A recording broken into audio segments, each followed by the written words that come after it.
Welcome back to Why Blank Lost for Survivor 45.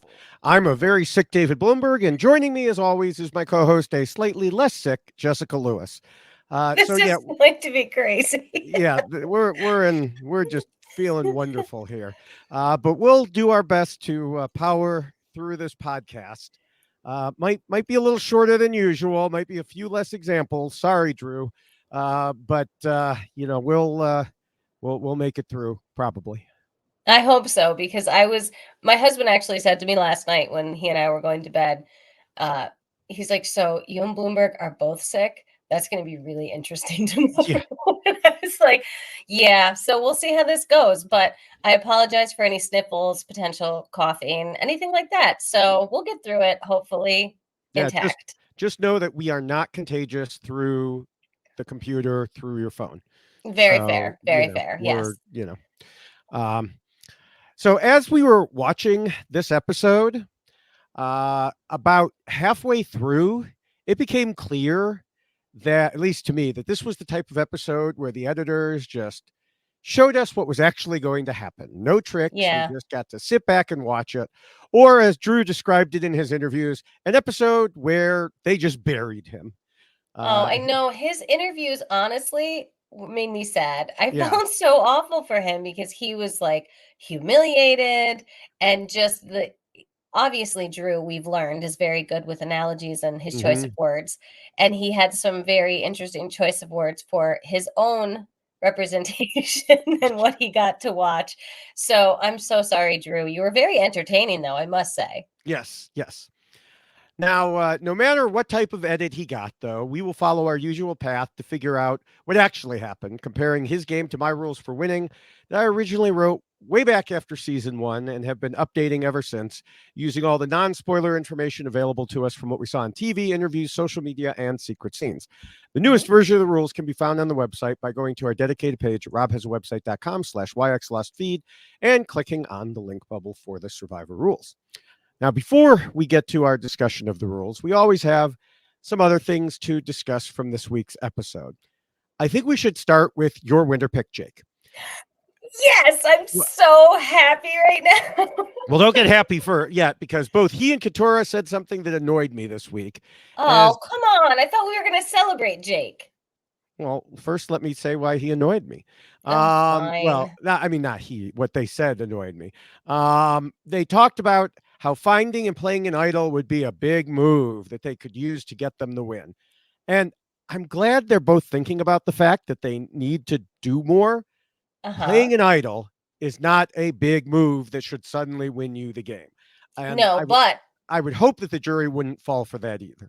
listen, I am manifesting a Jake win so hard right now. You don't even know. I have come up with a plan. I have a theory, and it's going to work. It's Okay. going to happen. It's reverse butterfly effect. I'm Okay. going to make it actually work this time. Okay. Now, later in the episode, Jake talked about needing to take ownership of each person voted out from that point forward, which is the type of gameplay I want to see rewarded by a jury. But I think Certainly. he has a few problems here. First, Why are we bashing on Jake? we're not bashing on him. We're just, Oh, Jake, I my love God, you you. get I'm so so protective sorry. of your winner pick. I have to be because yours isn't in the game anymore. Well, that's Mine true. is. This is a very strange occurrence for Jessica. So Yes, I well, need to that's true celebrate too. this moment. Yeah. The problems are first, you can't go the whole game without having any real agency and then say, ta da, I voted out the last few people and expect Mm, that, you're going to win because of that.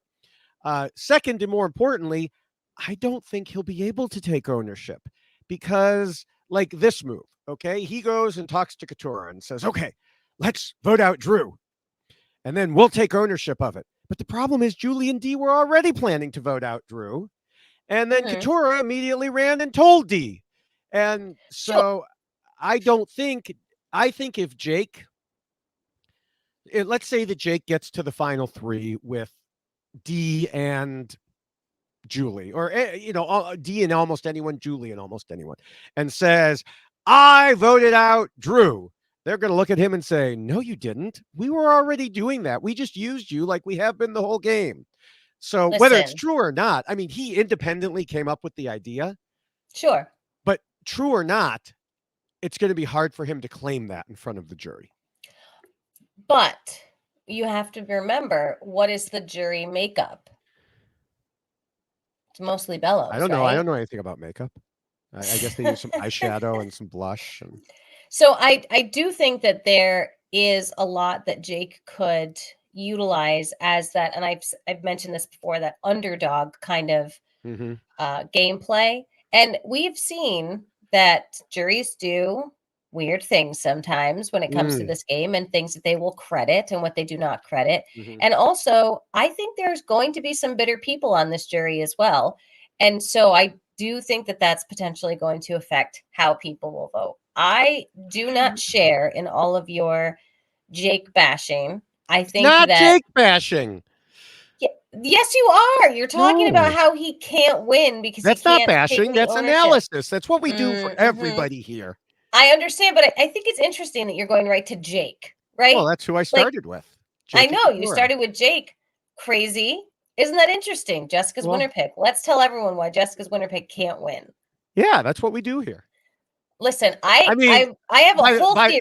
the very fact that you picked him meant he couldn't win. So you started that in the preseason. Oh, So here we go.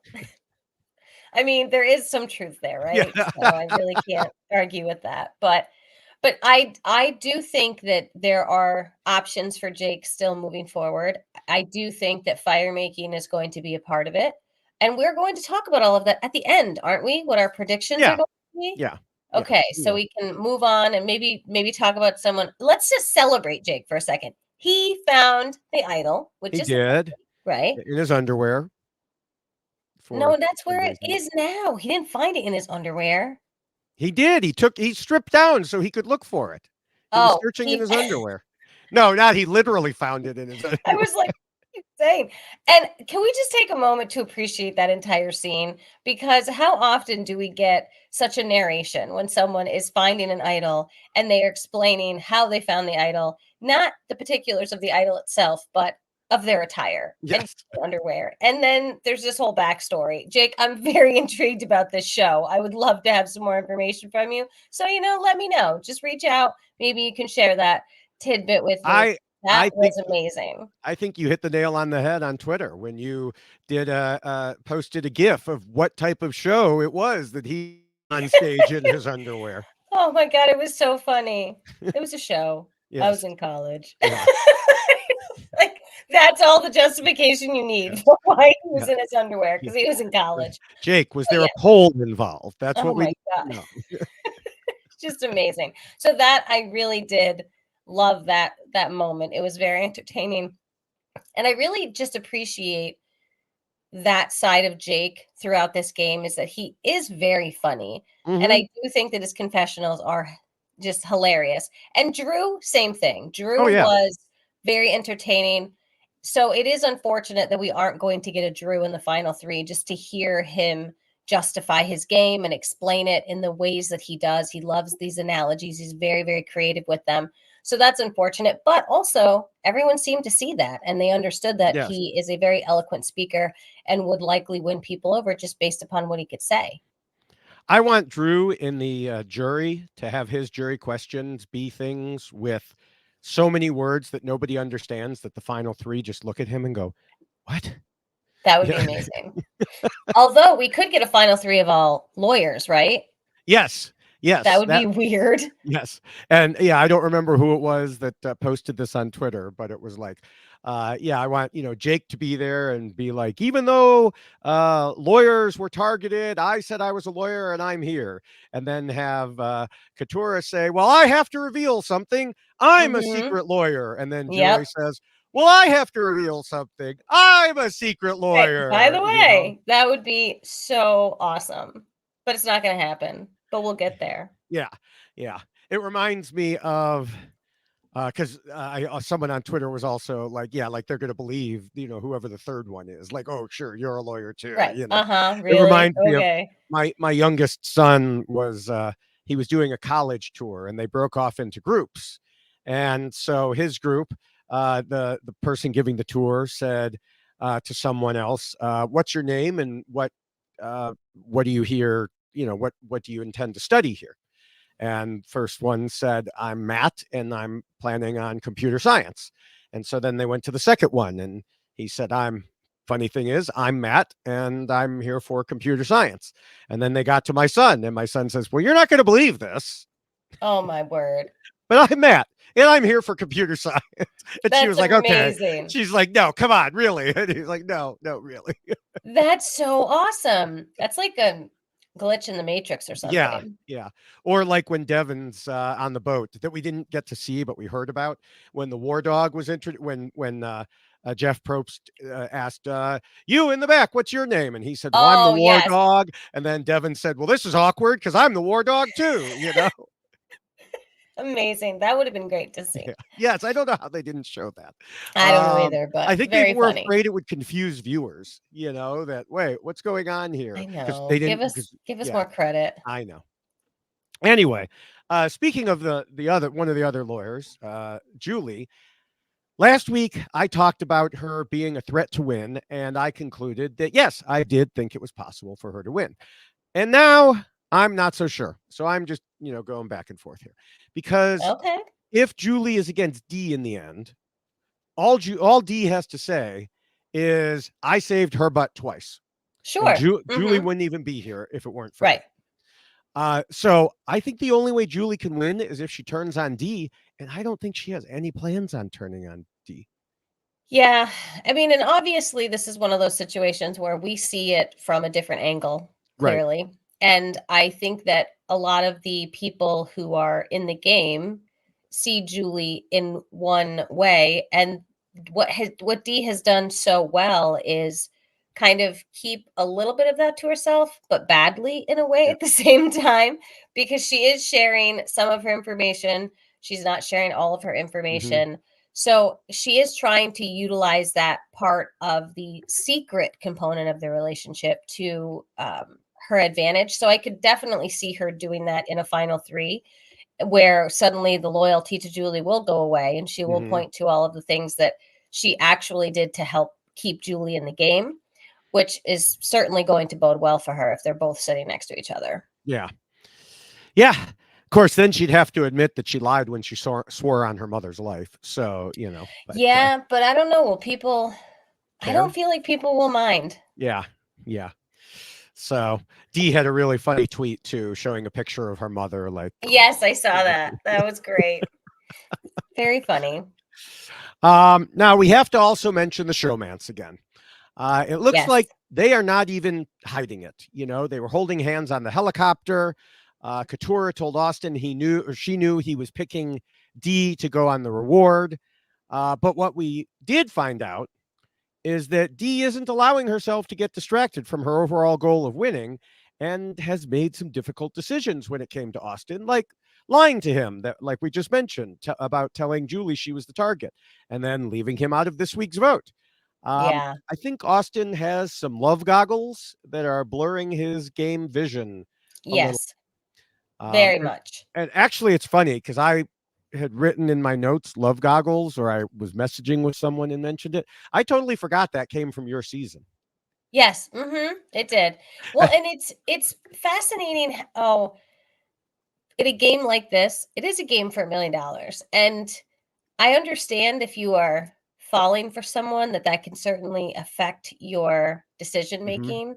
But I really hope that she continues to, like, kind of see the end game here, and whether or not he will be part of that is not what should be determining how she plays this game for $1 million, which we Yeah. always say this is you want to win this game. And unfortunately, Austin is, as you said, has the love goggles, is getting a little distracted.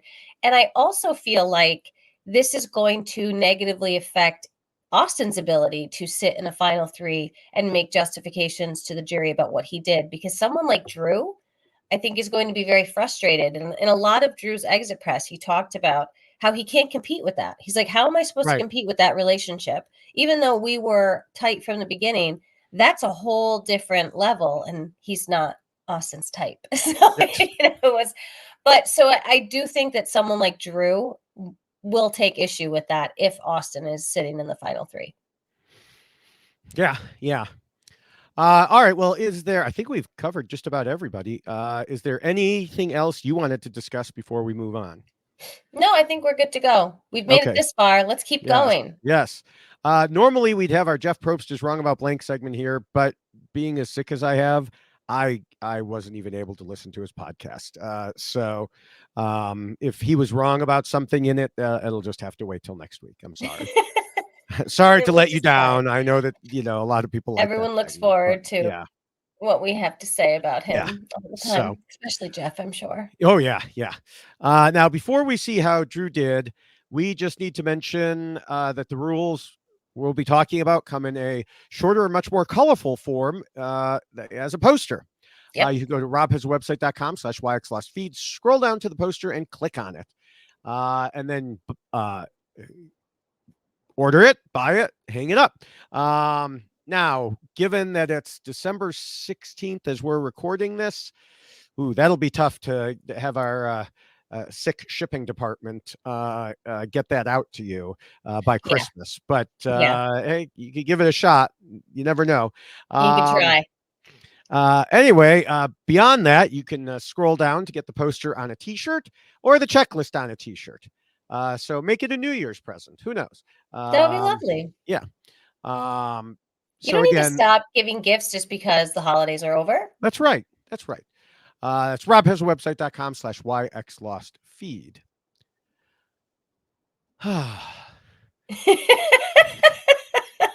Deep breaths. I shouldn't laugh. It's going to make me cough. Yeah, don't do that. All right. Well, Drew confounded us all early by being far more honest and open about things than Survivor players should be, and then being rewarded by people for doing that. It led him into several solid alliances, and he seemed to be in a great position to make it to the end, as he noted himself in Tribal Council. So, what happened? How did he go from planning what was supposed to be a blindside to being the target in a successful one? It's time to figure out why Drew lost. Now, the first and most important rule is, of course, to scheme and plot. And it's definitely clear that Drew understood this. But he came into the game with a plan to be upfront about his strategic nature rather than downplaying it, in the hopes people would want to work with him, not against him. We saw this lead to a lot of blunt honesty that most of us were not expecting. From early on, he was telling all about his advantage journey, for example, and then later about the advantage Caleb gave him. The interesting thing was both of those helped him because that honesty showed others he was, at least early on, playing a loyal game. So it led Austin to tell him about the beware advantage, and it helped forge their bond, and also led to Caleb giving him the goodwill advantage that we just mentioned he later talked about. And that's exactly what Drew wanted, as he described in the pregame, to show he valued loyalty and also to work with Austin even before he knew they were on the same tribe.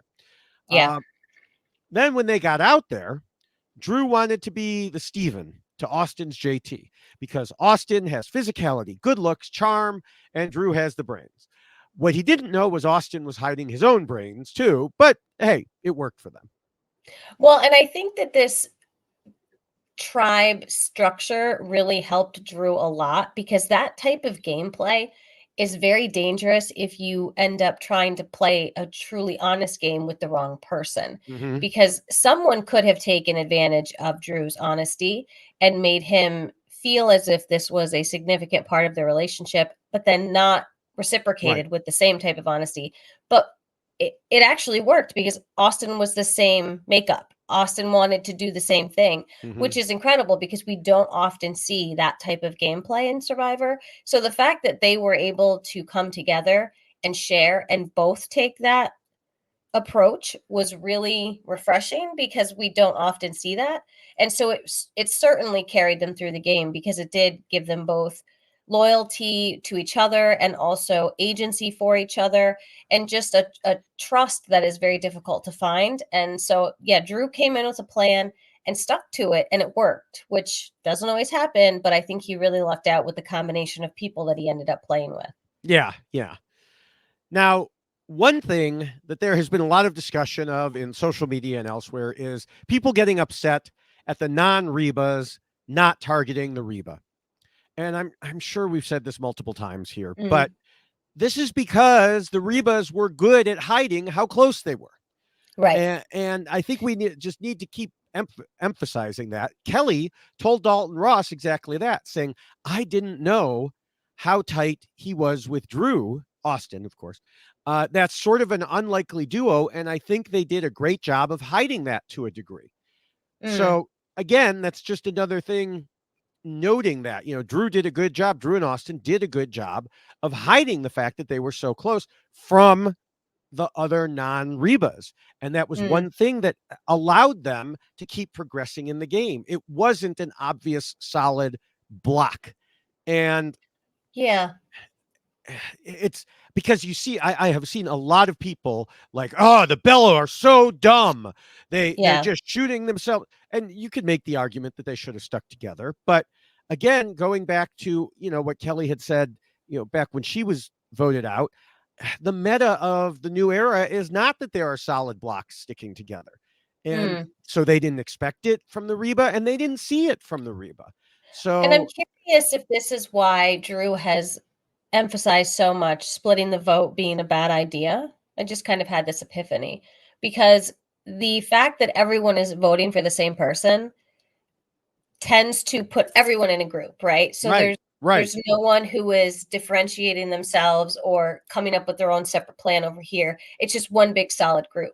And so Mhm. perhaps that non-splitting of the votes actually helped the Reba continue to be hidden amongst the group because they were all going along with the same vote. So there was nothing that they were doing that would have shined a light on them, that would have made them out themselves because they are just one big happy family, really, all voting for the same person. I'm curious if that's where that stemmed from as well. I don't. I was thinking the same thing. I don't know if that's where it stemmed from, but I think it definitely played a part in it. Yeah, it had to You have. know, I just thought of I this. I I really do think that that was an important part of things because yeah, if everyone is voting the same, then you can't pick out as easily who's with who, Right, and you also don't have to worry about getting people together and being like, okay, you and you and you vote for him, and you and you vote for her. You just okay, everybody pile on one person, and then we don't need to worry about it. We could right, just right, spread the word and be done with right. it. Hmm, Um, interesting. so so yeah, it's a different way to do things, but it allowed them, to like it allowed Drew to have these other relationships that we didn't see as Mhm, much, and right. for them to hide them. And people watching need to remember we're seeing only certain things, and that's Right, kind of why we do this podcast, to dive into the other things we didn't see but we can determine. right, And so yeah, just because we're seeing on TV those few minutes when all of Reba 4 are together talking, that doesn't mean the other players are seeing that, because it really is just those few minutes and then they split back up again and work their individual deals. right. Mhm. Yeah. So anyway, um it's probably good that Drew played a mostly honest game, because we saw at least twice that when he was caught in a lie, he was like deer in a headlight. Yeah, yeah, Um, mhm, Such as when he and Austin were searching for the idol, and got busted by Dee and Julie, and mhm. when Emily asked them about voting out Dee, it's like, uh, Yeah. no, we weren't looking for an idol. So yeah, his when he later talked about their acting skills not being great, he wasn't kidding. Yeah, Um, that's fair. although it turns out that D's are, because it's like, what? They might Yeah. think that I told her? Uh-huh. Oh my Uh, gosh. uh, how is that possible? There's so many David Bloomberg faces happening right Yes. now. Yes. Now, Drew, of course, did have his schemes and strategies even within that honesty. He talked about positioning himself for the merge and beyond, trying to figure out who he could best work with to get there, and of course, had the Reba 4 alliance, but also those side alliances we were talking about, like the one with Emily and also one with Jake that we just didn't Yes. see much of, but it explains a lot of some of the other things that happened. And of course, he was trying to figure out when to strike within his own Reba alliance, which takes us to the second rule. Yes, it does. Because that says not to scheme and plot too much and to keep your scheming secret. And we have a couple obvious things to discuss here, and a couple revelations from interviews. The first thing was that everybody said Drew jumped the gun. There was no reason to go after Julie at that point, as they'd even just been discussing on the show how the Rebas managed to get into the majority position. Like last week's episode was like, hey, we're the Reba 4, we're in the majority. And then it's like, okay, now we have to get them. As Julie asked in this episode, what happened to Reba Strong? I'll tell you what happened. Drew happened. Drew says it wasn't him, though. Well, right. That's exactly it. There's more to that story. Well, I mean, I still think it was him, but right. But there's more Drew's to the story. Version. Yes. He said in interviews that they all had an agreement to turn on each other at Final 6. Now, it's a bit odd to literally agree to turn on each other rather than saying something like, okay, we get to 6 and it's every man for himself, or we get to 6 and all bets are off. No, the way he described it was, we get to 6 and we're turning on each other. But that was their agreement, and Drew jumped one ahead of it, which we've seen happen time and time again in situations where someone thinks another player is coming for them at a particular time, so they strike first. Yeah. Well, I just feel like it's almost as if Drew, and I hate to say this, but kind of created his own demise, really, because we've seen this happen so many times when as soon as someone does become someone else's target, well, then that person wants to then target the other. And he knew that Julie had this idol, and he knew that Julie wasn't giving this idol back.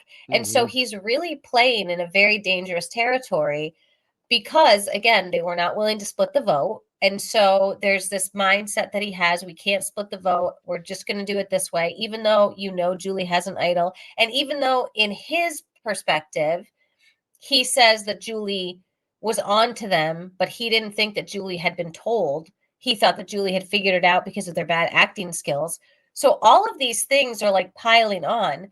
And so it's fascinating to me that Drew, being as strategic as he is and kind of working through the permutations, didn't say, if I'm jumping ahead here and we're going to do this sooner than we had expected to do it, we need to have a better backup plan because she's going to be very upset once we do this if it doesn't work, which is exactly what happened. And so I just think it's fascinating that they didn't have a backup plan. Well, I think he did have a backup plan. Their backup plan was they knew Julie would likely vote Emily or possibly Jake. Oh, sure. So, and as I think I said here last week, and I've certainly been saying on social media, they didn't care if she voted out Emily. Everybody's like, oh, why didn't Austin put a vote on her? Why didn't Drew put a vote on someone else? It's because they knew that she wasn't going to vote out Austin or Drew at that point, that she was going to vote out most likely Emily. And that's a fine plan to have. So if you want that person to go, but at the same time, you have now created this rift with the other person who you voted for. Right. But they also didn't really care about that because they expected everyone to just jump on board like they have been the whole time. They just thought, okay, well, if we don't get her this time, we'll get her next time. And, that sounded like a perfectly reasonable plan until literally everyone changed it. Literally everyone except Drew and Austin. Now, Drew had reasons for making his move when he did. He explained in interviews that, first of all, they all thought they wouldn't get rid of Bruce until Final 6, so having him leave in 7th changed things up a bit. More importantly, Drew saw Julie as playing the game harder than anybody else, as he told Mike Bloom. She had multiple Final 3 deals, which led him to believe she would be the first to strike, as I mentioned. But he also didn't have a great read on just how strategically close Dee was to Julie. He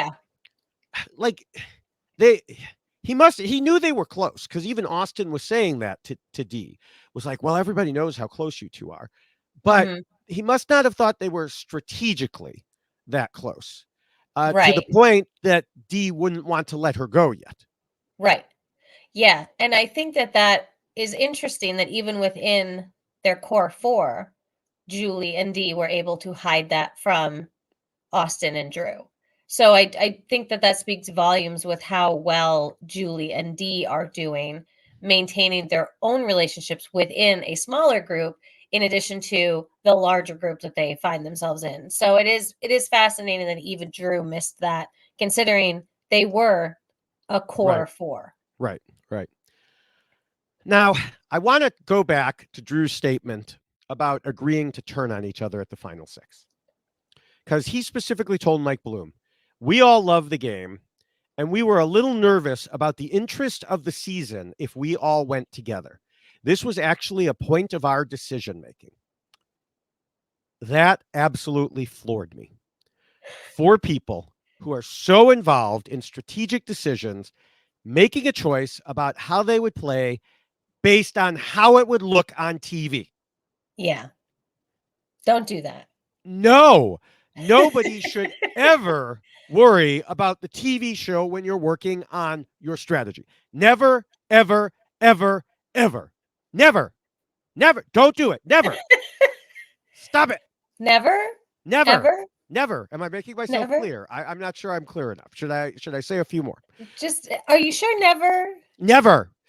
I mean, we've discussed previously how sometimes fans complain when it's a pagonging or a different type of a steamroll. Oh, yes. Like people were like, oh, Ghost Island was so boring because it was a steamroll. Well, it depends what you're looking for. I like good strategy, and sometimes good strategy is a steamroll.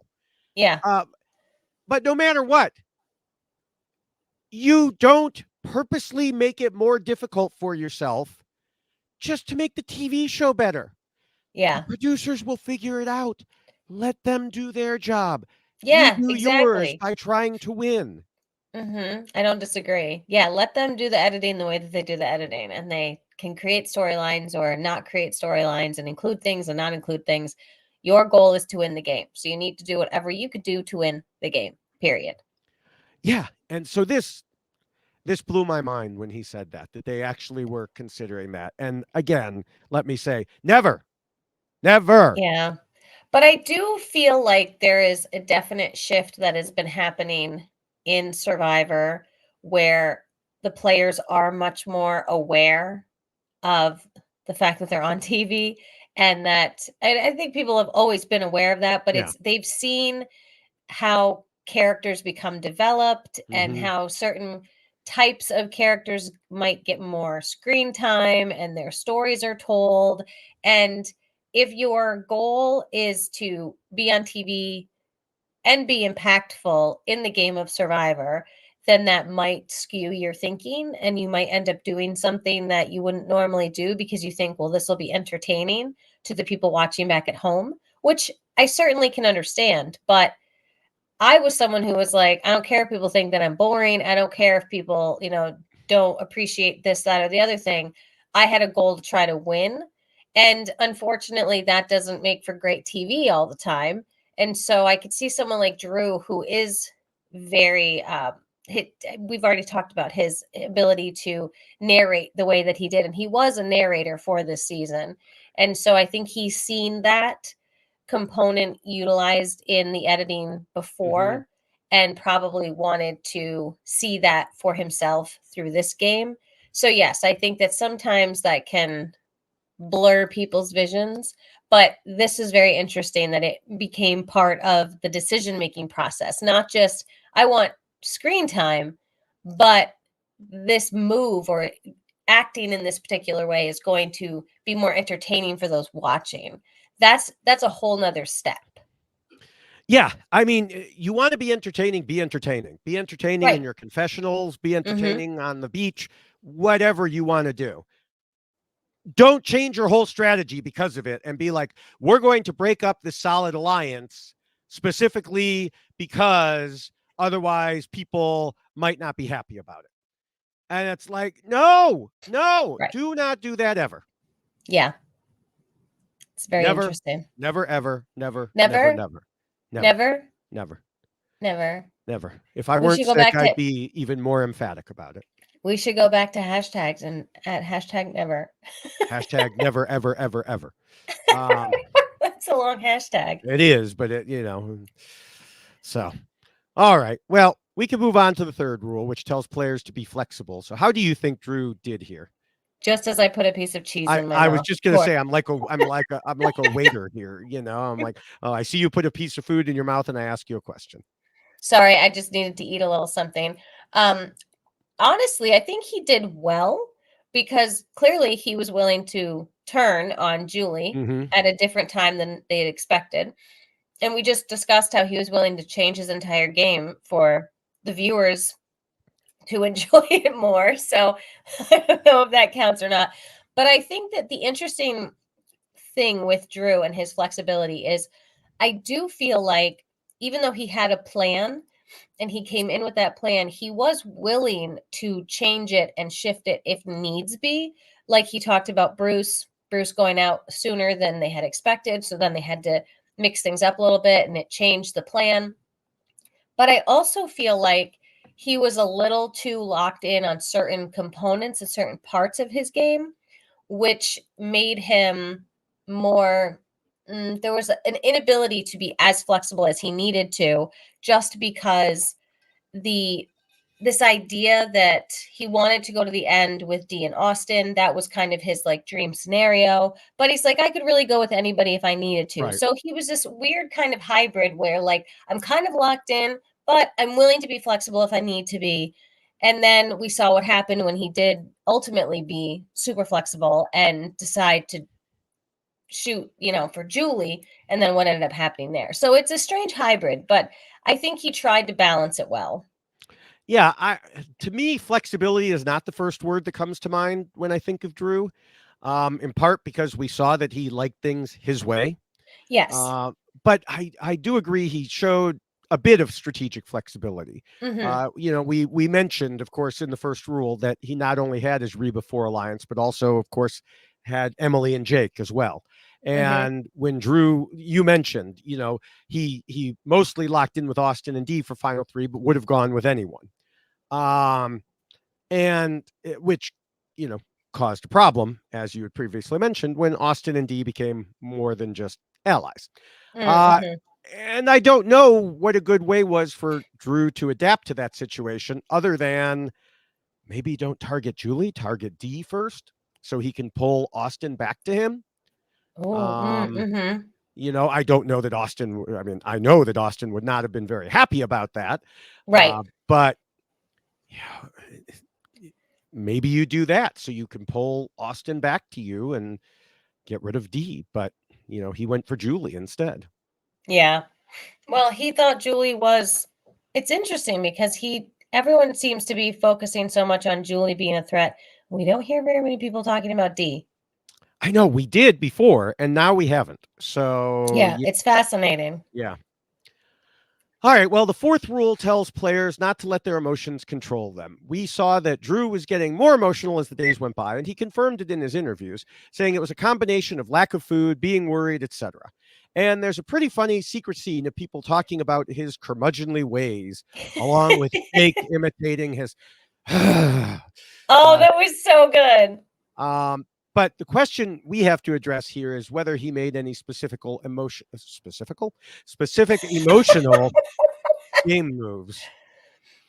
I do think his emotions played into a couple things he did, but I don't think any of them had long-lasting effects.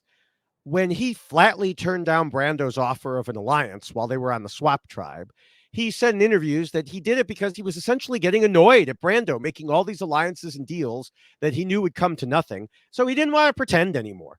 It's just like, oh, shut up. Just no, we're not Yeah. doing that. Yeah. Stop it. Right. Now, since they immediately voted out Brando, no harm, no foul. Uh, Right. the other time that comes to mind is when he got mad at Jake, and he explained that that was because he was one of the few people helping Jake, and they had what he thought was a friendship, and then Jake threw Drew's name out there. From what we've seen, the two of them seemed okay after that, so I think that was just a temporary blip of an argument there. I think it was interesting though the way that Jake explained that to Drew in those particular moments when he's like, "Yeah, it doesn't feel good to have your name come up, right?" And I so I feel like that response from Drew was more emotional because Drew had really been kind of in charge, not, I mean, Mm-hmm. I shouldn't say in charge, but really kind of running things with his group of people. And then Mm-hmm. to find things going in a direction that was not the direction that he had desired. I thought it was interesting to see that that turned into such an emotional response and he did get angry. But yeah, I mean, I think for the most part, he managed to control the emotional parts of him when it came to the strategy of the game. But there were a few times when we got to see it. Yeah. Yeah. All right. Well, the fifth rule reminds players they need to pretend to be nice and play the social game. While we just mentioned him being a curmudgeon at times, the overall viewpoint seemed to be that he was a fun and friendly curmudgeon, not a mean and nasty one. Um, and yes, he could get angry about things, but I just don't think any of that played any role in people wanting to vote him out. No, I think if anything, people were more concerned with his ability to be social and to communicate with people because he is a very good communicator. And so I don't think he struggled with being, social at all. This is someone who we've learned developed relationships with so many people outside of the REBA 4 and managed to placate to those individuals while also placating towards the large alliance that he Mhm. had. And every time that we saw any secret scene regarding him, it was entertaining. It was funny, Right. people were having a good time. So I think that he did very well fitting in socially, which, to his credit, got him this far in the game because I think that he was able to bond so quickly with Austin. And that Hmm. really tells you a lot about where he was coming from, not just strategically, but also trying to build bonds that were going to last. And that clearly did last. Yeah. Yeah. All right, we can move then to the sixth rule, which warns against being too much of a threat. And as the game nears its end, this is something that's definitely been on everyone's mind. They were thinking about it last week when they tried to vote out Julie, and again this week when they turned their attention to Drew. Dee and Julie talked several times about how Drew was behind the anti Julie plan. And Dee added, Drew needs to go. Drew is the mastermind behind a lot of moves. And Jake talked about how nobody should want to face Drew at the end because he's such a good speaker. You mentioned that previously. Hmm. So those were two very good reasons not to want to face him at the end. Yes. And I think that for for Julie and Dee, when it comes to Drew, they need to separate themselves from each other as much as they can. And if they are looking at him as the mastermind for their decisions, that, I mean, even if it's the mastermind of the Julie vote, if he has that persona, if people are seeing him in that way, that's going to carry over to so many of the other decisions that were made ultimately by that entire group. But then Drew could potentially take credit. And if that's what the jury is starting to Right. see, then that's what they're going to start believing about all of the moves that were made by the entire, Reba 4. So if you're sitting in the end with Drew and you are Dee and Julie, you need to figure out how to differentiate yourself. And if he's getting credit for anything, then that's certainly not going to bode well for their games. And so I can understand why they were concerned about him being seen as the mastermind, and which is why he needed to go. Yeah. Drew talked to Mike Bloom about how being up front worked out for the better overall for him generally. Hmm. But there was also the dichotomy between people like him and Emily being so open about their moves compared to people like Katura being more hidden. And as he said, we'll have to see on this season and the next season and previous ones which strategy is the right one. I was a little confused about that because he included previous ones and he said, we'll have to see. We've Yeah. already seen the previous ones, but okay. My brain could not wrap itself around that one. But the answer is, as the rules title says, to not be too much of a threat. Right. Being too little of a threat will get you ignored at final tribal council if you make it. Being too much will mean you don't make it. So you have to Right. be the right amount of threat. Right. And like everything else that we talk about, yes, is it a fine line? Is it hard to balance? Yes, it absolutely is. But you have to. You have to find a way, to kind of work your way to that point. Yeah. All right. Well, the seventh rule covers idols and advantages and game mechanics. And I want to start here by mentioning something we discussed in the first rule about Drew being so open and honest about what he had. And we already discussed that because it was part of his overall strategy. But he was even more open than we thought, as Brando said in interviews that he'd heard from Emily that Drew had some stuff, the advantages, and so he asked Drew, and Drew was open to him too. So Drew really was not hiding, even from other people on his swap Mhm. tribe. Though, of course, I'm not sure of exactly when Brando asked him that, so it's possible he told him that knowing he was planning to vote him out. It's not, that part isn't 100% clear. Yeah, and I think that this is a difficult part for Drew because once you involve other people in your trinkets and what you have and you're sharing things with other people, he and Austin really were kind of planning on utilizing all of their idols, trinkets, whatever they were together. But because they were Austin's, that didn't give Mm-hmm. Drew any ability to actually use them for himself. He really had to trust Austin to do so.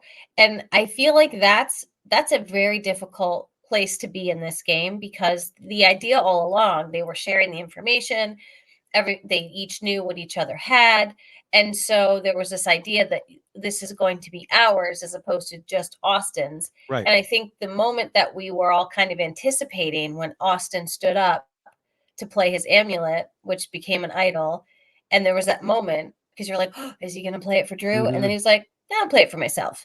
Yeah. And Drew didn't press the issue with Austin. He just kind of was like hoping that Austin would do that for him should it become clear that he was in Necessary. trouble. And Drew indicated that he was feeling a little concerned. The answers weren't what they should have been. He felt a little nervous, but he didn't push Austin to play the amulet for him or the idol, whatever we want to call it. So I don't know if he should have pushed a little harder and talked to Austin about the possibility of that, because if you're sensing it, then perhaps you need to have that conversation instead of just hoping the other person will read the room the same way and then would play it for you to save who was ultimately his number two at this point. I don't know with Austin. I guess Drew would have been his number two. Maybe Austin has two number ones, just like D. That's quite Uh, possible. yeah.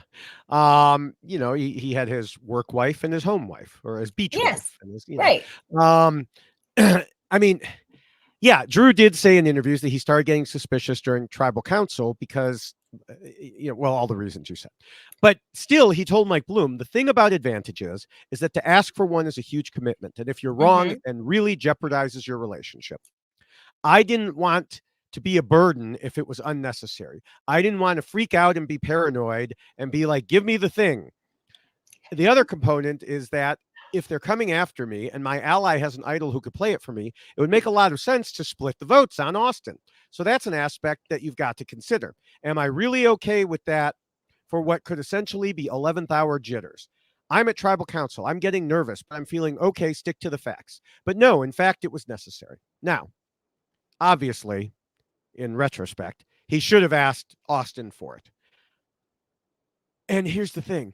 Okay, so you're Drew. You're sitting there and you're thinking, well, they could be splitting the vote. One, why would they start now?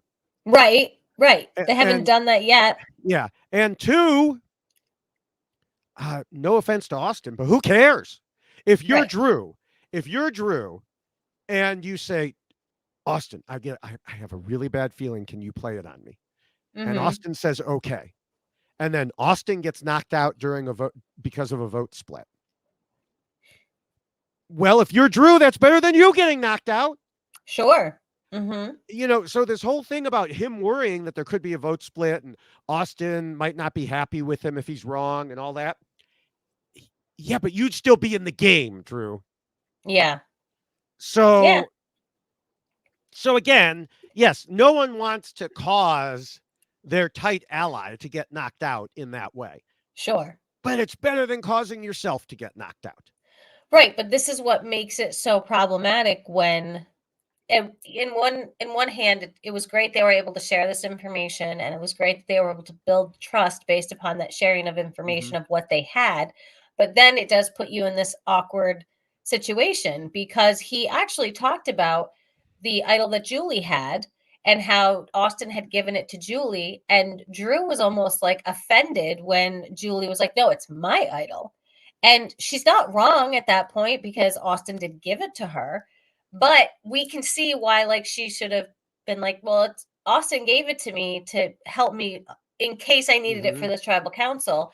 I should return it. So there's some arguments to be made there. So I do feel like Drew was coming at that from a different place. And I don't know if I want to say it's an emotional place, but he clearly didn't like the fact that Julie was taking such ownership of that idol. So I can understand his struggle to not want to take ownership of what Austin had. But at the same time, that was what got them to the place they were in the game, because they had been sharing the information and ultimately sharing those idols and advantages with each other. I mean, Dee and Julie helped find, what was it? Was it a hammer or a wrench? Or I don't even remember. Oh, yes. Yeah. The hammer. Hammer. To smash the rocks. Yeah. Yeah. Yeah. So, and also, I do think we have to go back here and rewind in time a little bit, because the interesting thing is, so Austin finds the beware advantage. Drew talks to Caleb. Caleb gives Drew the goodwill advantage. Drew gives the goodwill advantage to Austin so that Austin can use it to offset his vote loss and allow him to keep the idol active. If he hadn't had the goodwill advantage, I don't know that Austin would have sacrificed his vote in that particular tribal council, because they were talking about how valuable a vote was in that particular tribal council. Interesting. Yeah. And so if he hadn't sacrificed his vote, then he probably wouldn't have given his soul idol to Julie. Or at least he would have made it clearer that this is a loner. Yes.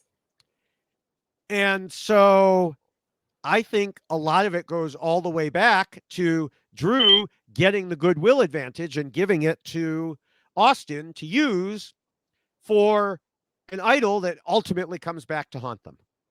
Gosh, look at this.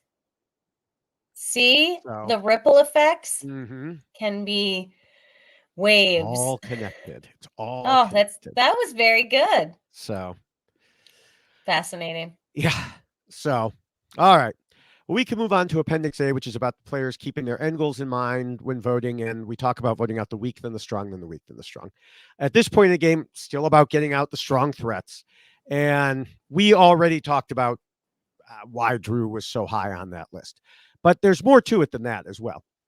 Jake and Katura didn't just want to join the herd and vote Julie again because they felt it didn't help their resumes. As mentioned earlier, I don't really think this does either, but it's still an interesting point. And of course, from their perspective, they had to do something to try. They don't know what else is going on, and that, they don't know that I think it's not going to help them. And that's all that matters, right? I mean, they're considering, well, they're not, but other people are considering what's going on the TV. They should be considering what's going to happen on this podcast. Come on now. Right. Come on, think about David Bloomberg when you're out there. Yes, exactly. Well, some people did, Carson and Caroline. Yeah, that's fair. That's fair. But normally, playing an idol buys you just one more tribal council. But we always say, you never know what can happen. And this is a perfect example of that. Dee didn't really want to get rid of one of her number ones.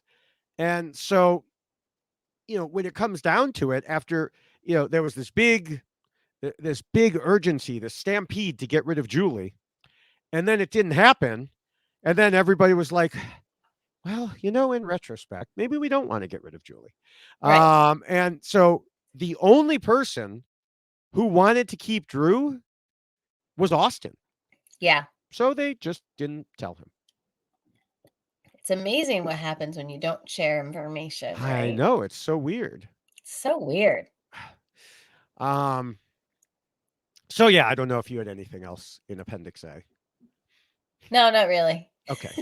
Well, then we'll go to Appendix B, which is about the jury phase. And, part of that is ensuring that you take out anyone who will obviously beat you in front of the jury. Now, Mm-hmm. we previously discussed how others felt Drew could beat them, so we don't need to rehash that here.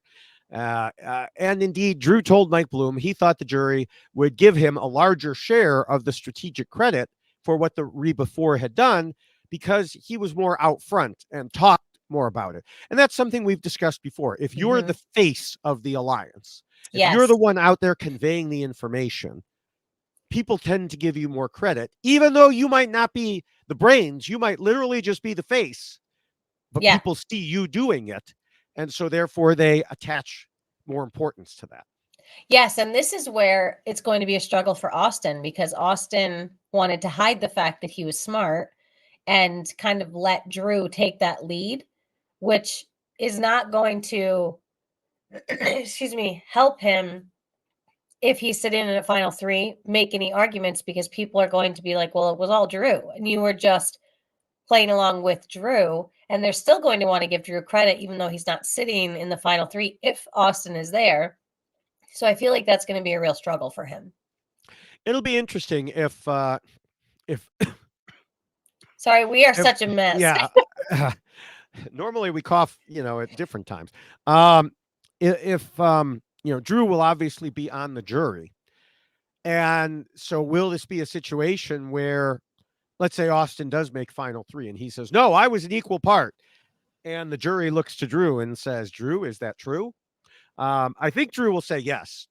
You think so? I think so because he acknowledged it in interviews. He said we all made the decisions together, but I was more vocal about it. So Right. the question is, whether he will say yes or whether he'll be like, I just want to get back to my margaritas and sit by the pool. And that's possible. But I think if he finds out, which I believe he's going to find out, that D shared or that Austin shared the information about Julie with D, which ultimately caused Julie to know about the plan, that Drew is going to have a very difficult time with Austin if Austin is sitting in the final three. Well, I think he already knows that Austin told D because But he thinks that he, Julie found out accidentally when she came upon the two of right, them talking. right. But he's going to find out that D told Julie. Oh, right. And then he's going to be angry because, but for Austin telling D, Julie wouldn't have found out and it wasn't their bad acting. And so that kind of began his demise, right? Yeah, but I think you have to blame D for that. You can't blame the first person who does it. You have to blame, Well, you have to blame whoever's sitting in the final three. well, that's I don't true. think D's going to be sitting there either. Oh my. Okay. I think I know what your prediction is going to be, by the way, and I think it's I similar am to manifesting so many things. yes, yes.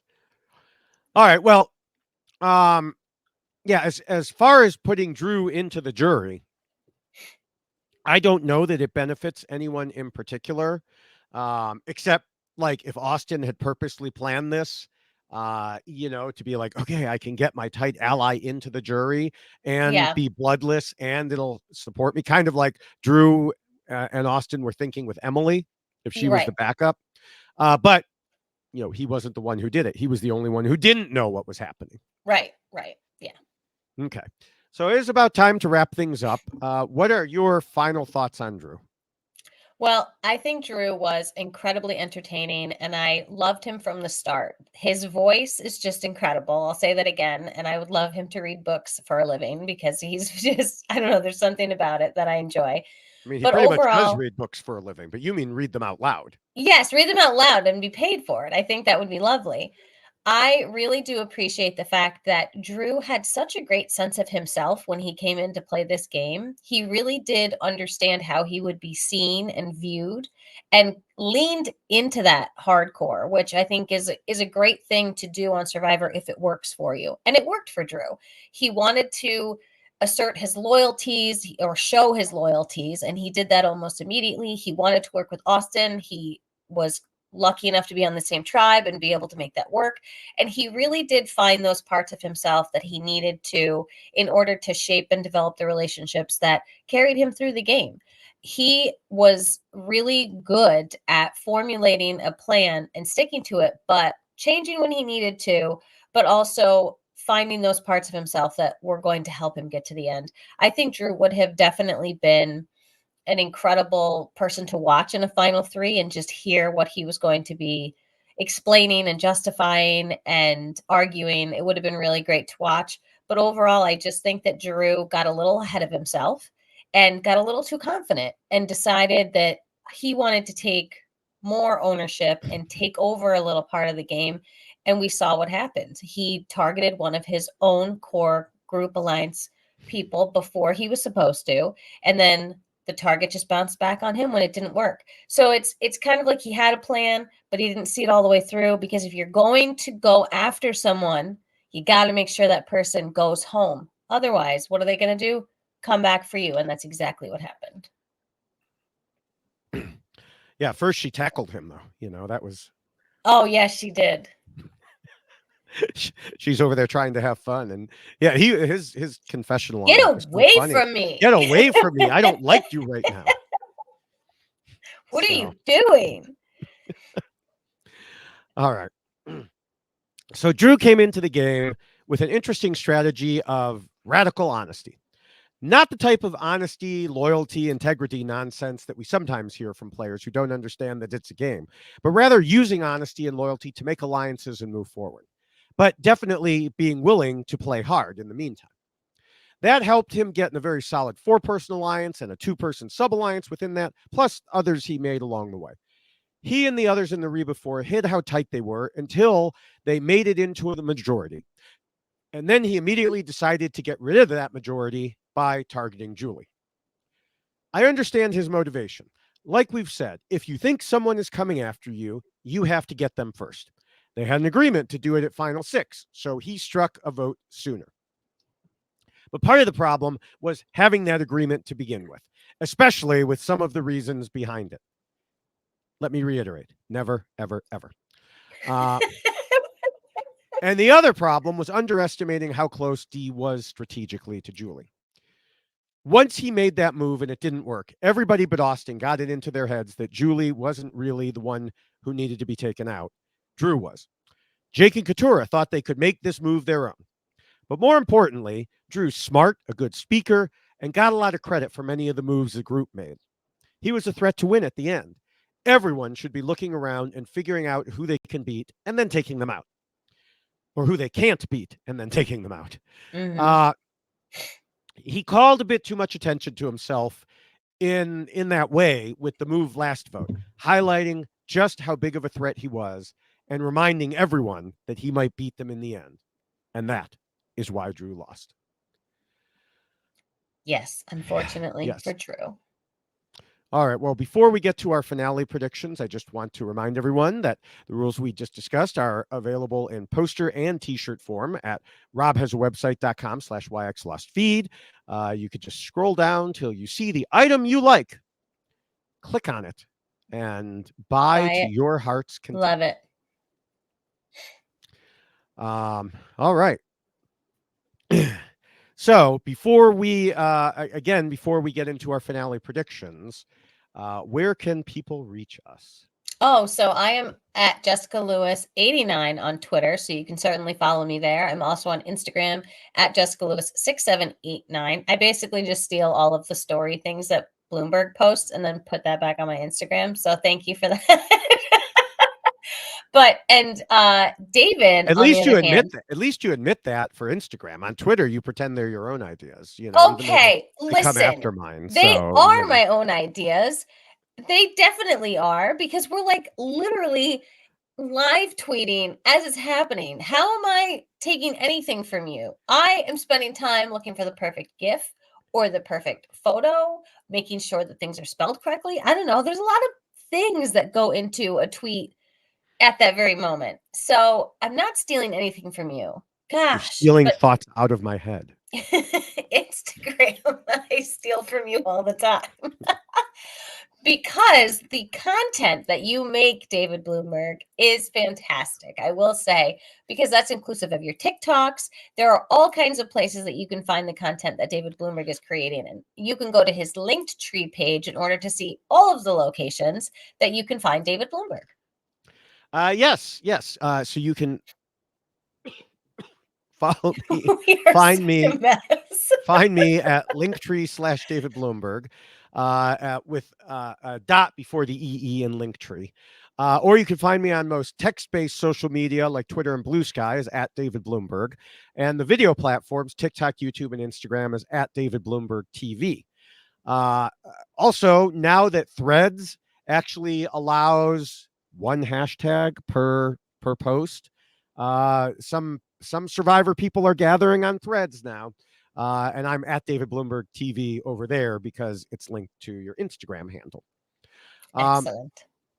But on the video sites, I've been posting usually 3 or sometimes even 4 videos per day.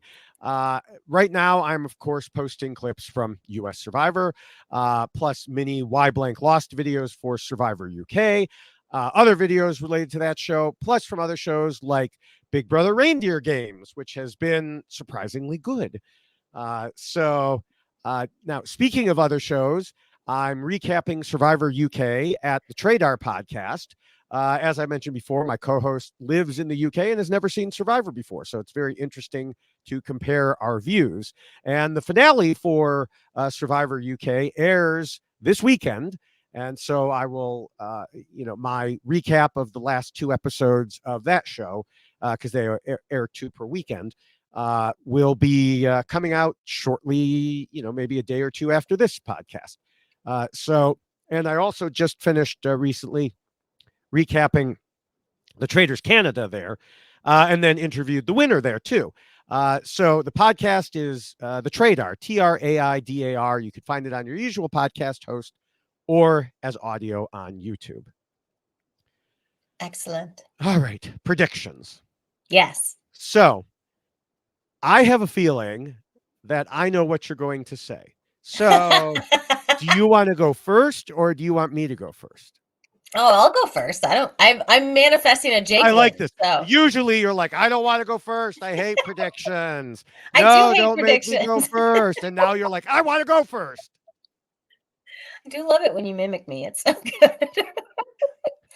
So here is my manifestation. You ready? And boy, if this happens, I will be I really want ecstatic. to just jump out ahead and predict it because I I know what you're going to say. and I know this is just going to So, but go frustrate you ahead. because Go I'm not ahead. going to let you do that. So we know that Jake has an idol, which means he's going to play it when, next vote comes around. But Jake's going to be smart about it. He's not going to tell anybody. If there's one thing that we have learned about Jake in all of his confessionals, he keeps talking about how he needs to build his resume. He needs to have some big moves. I know we already heard David Bloomberg complain about finding an idol and playing an idol to take someone out is not a big move. Guess what? It's going to be. And this is what's going to happen. He's not going to tell anyone he has the idol. And what do we know about Katora and Dee and Julie? They all want to play together, right? We saw that little scene where Dee and Katora were like jumping up and down and all excited because they were going to vote out. They were going to vote out Drew. Mhm. They're not going to target Austin because Dee wants Austin in the final 3 with her. Julie's not going to target Dee or Austin because she wants to sit in the final 3 with them as well. And Katora is just kind of doing whatever at this point. She's lovely and fine, but I'm struggling to see where she kind of falls in with a lot of these plans. But they are going to target Jake because nobody wants to play with Jake, and everyone's like, whatever, it'll be easy. We can just all vote for Jake. And people are probably still going to be looking for the idol, blah, blah, blah. We heard Drew say nobody knew Jake had the idol. So Jake is going to surprise everybody at tribal council. They're all going to vote for Jake. Ta-da! And Well, hold on. Wait. I want to try and make confetti happen again, but it's I not. know, come on. It's not working. He is going to send Julie home because he's going to think that that's what everyone will be like, ta-da, look at that. That was amazing. So Julie's going to be voted out. And so then we will have Austin, Katora, Dee, and Jake left, Okay. right? You've already thrown me. Well, I thought you were going to predict that he votes out D. No, I think he's going to vote out Julie because we keep hearing so much about Julie and everyone's all concerned about Mama J and that she's going to end up winning. And he wanted to cause her to go home before. So I think he's going to think that that's his move. But then the next thing that's going to happen is when they get to that, because the final four is going to be that same, I'm assuming the same final immunity challenge. Yes. Oh, sorry. Yeah. Fire So making. here's where I'm manifesting things even more. You ready? And not that I need to manifest. He's got the idol. He's going to play it. But that's going to happen. Yeah. I think he is going to win that immunity challenge. And he is going to fall into that same mindset that so many people have fallen into, where like, I have to put myself in the fire making. And why do I say that? Because we have seen him practicing fire multiple times. Yeah, but he wasn't good at it. I mean, the difference is, last season when it was done, she was the queen of fire making. Oh, for sure. But we've seen him practicing, but no one has talked about whether or not he's good at it. They talked about Julie being good at fire making. No one said anything about whether or not he's good at fire making. So this is where I'm manifesting, okay? This is going to happen. He's going to put himself in fire making, and he's going to put himself in fire making against D. So then he's going to take D out in fire making, and then he will be sitting in the final three with Katora and Austin. And if you start to look at the makeup of the jury and who's going to be actually voting for people, we know that Drew tried to play with Jake, had a relationship with Jake. I think Drew was going to be frustrated with Austin because he foiled his plans with Julie. He's going to find out. That's going to come out. So Drew's going to be angry at Austin. Austin is going to have a very hard time justifying the moves that he made because, one, he was part of a group and they were all kind of making them together. He misplayed his amulet, and he was kept out of the vote, taking Drew out. He's the one who told D about the plan about Julie. So he's going to have a really hard time in front of the jury because they're going to look at his game and go, well, what did you actually accomplish on your own? And what were you kept out of that were actually really big moves? So he's going to have a very hard time in the final three. And Katora, as lovely as she is, she doesn't really have anything that she can take ownership of and claim. And so I think it's going to be a very hard thing for her to sell in the final three because she really doesn't have any move that she can say, this is mine and I did this.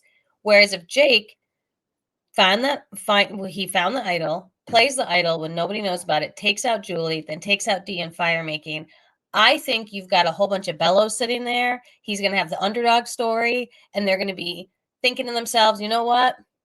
I would like to reward this individual right here. So that is how I am manifesting my Jake win. That is my manifestation. Okay, it's a little different than I expected. All right. So I already gave a bit of my predictions earlier when I talked about Julie's chance to win. I'll also add in that I think D at the beginning of the finale will sweet talk Austin about the whole Drew blindside, and he'll end up being okay with it, in part because he really doesn't have much choice other than being okay with it. Right. At this point, everything in the edit is pointing towards D winning. The problem is, and this is not new. I think every podcast has discussed this. I mean, I've only been able to listen to like 1.5, since this episode, right. But everything is pointing towards her winning. But we've seen these situations before. We're headed into Final Five. It looked clear that somebody would win, and they didn't. Right. And so the question is whether that's the situation here. So far, other than like several episodes back, we have not heard Dee's name mentioned, as a target. Mm-hmm. But I could see that changing as Jake continues to search for his big move. So I agree with you. He seems like the likely Final Five target, and he has his idol nobody knows about. I could see if D is going to lose, I think it's because Jake takes her out at Final Five. I don't think it's at Final Four fire making. Well, but we know that Julie is really good at fire. we do. We know Katurah is not. Right. So yeah, the question is, does he really want to get rid of Dee and Julie both? I mean, maybe you're right. Maybe I saw it as a misread that he would vote out Austin or Julie instead. Yeah. That's No. my thought, that he will do that. But what you're saying is it's a good read if he takes out Julie. Yes. So that will be interesting if he does that. Um, I I don't know. I think I'm just going to have to join the herd here that she has such a winner's edit. And Yeah. I know that we've seen several other times in the new era someone with a great winner's edit and it doesn't work out. Mm-hmm. I would hope that with these 90-minute episodes and that, that Survivor seeing how frustrating it is to see that winner's edit build up only to be snatched away at the last minute, that they wouldn't do it yet again. Yeah, But but they might. maybe they're just like, let's see how many times we could fool you. Right.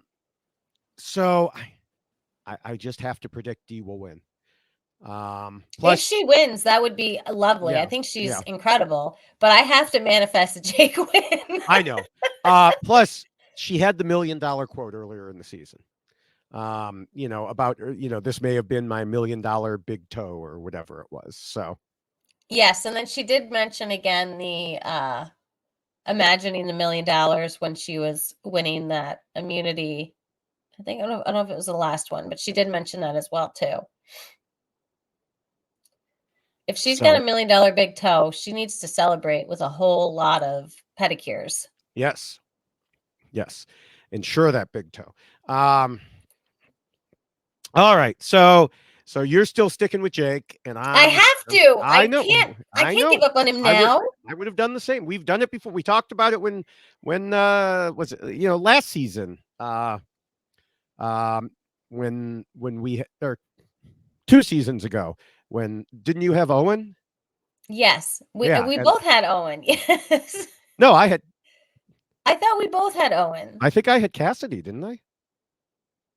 I think I had Cassidy from the start. No, we both had We both Owen. had I don't remember. All right. Yeah, we're going downhill here. All We right. are. Well, as we wrap up, I want to encourage people to check out the RHAP program at Patron program. Oh, Lord. We need to end this. At robhasawebsite.com/patron. You can get access to all the special podcasts that are put out just for patrons. And there's the Facebook and Discord groups as well.